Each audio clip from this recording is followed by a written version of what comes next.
हरिः ॐ अग्निज्योतिषं त्वा वायुमतीं प्राणवतीं स्वर्गायोपदधामि भास्वतीम्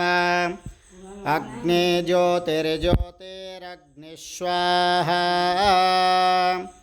सूर्यज्योतिषं त्वा वायुमतीं प्राणवतीं स्वर्गायोपदधामि भास्वतीम् सूर्यो ज्योतिर्ज्योतिःसूर्यः स्वाहा अथ श्रीसङ्कटनाशनगणपते स्तोत्रम्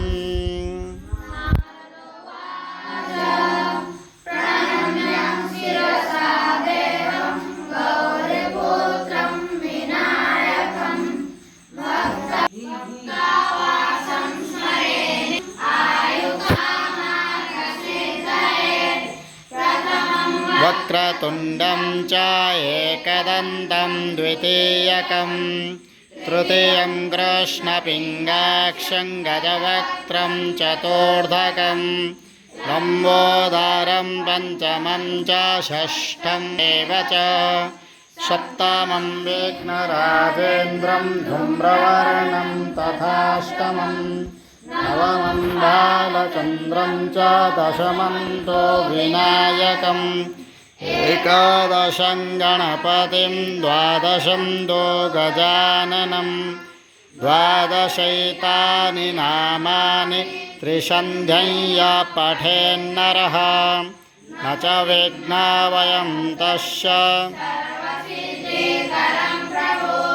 वेद्यार्थी लभते विद्यां ते लभते धनं पुत्रार्थी लभते पुत्रान् मोक्षार्थी लभते गतिम्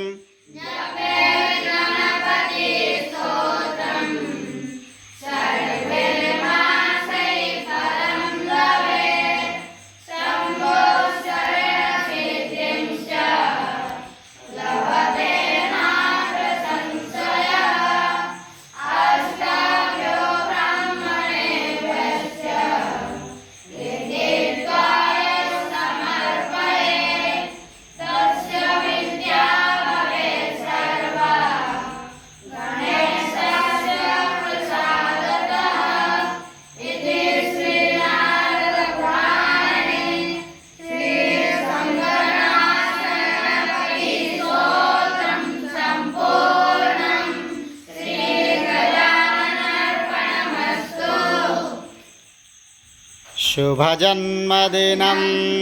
शुभजन्मदिनं शुभजन्मदिनं स्वस्तिक् भ्रातः शुभजन्मदिनं शुभजन्मदिनं शुभजन्मदिनं स्वस्तिक् भ्रातः शुभजन्मदिनं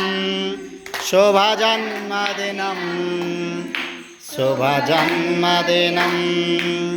स्वस्तिक् भ्रातः शुभजन्मदिनं शुभजन्मदिनं शुभजन्मदिनं स्वस्तिक् भ्रातः शुभजन्मदिनं शुभजन्मदिनं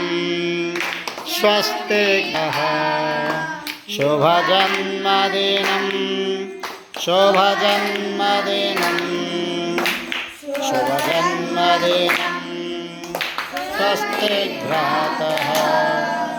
शुभजन्मदिनं शुभजन्मदिनं शुभजन्मदिनं स्वस्तिक् भ्रातः शुभजन्मदिनं शुभजन्मदिनं शुभजन्मदिनं स्वस्तिक् भ्रातः शुभजन्मदिनं जन्मदिनं जन्मदिनं भ्राता शुभजन्मदिनं शुभजन्मदिनं शुभजन्मदिनं स्वस्ति भ्राता शुभजन्मदिनं शुभजन्मदिनं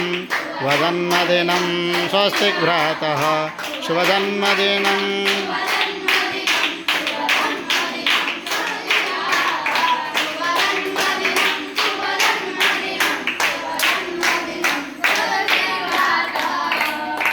शुभ जन्मदिवसस्य स्वस्तिकः कृते हार्दिक शुभकामनाः शुभाशयाश्च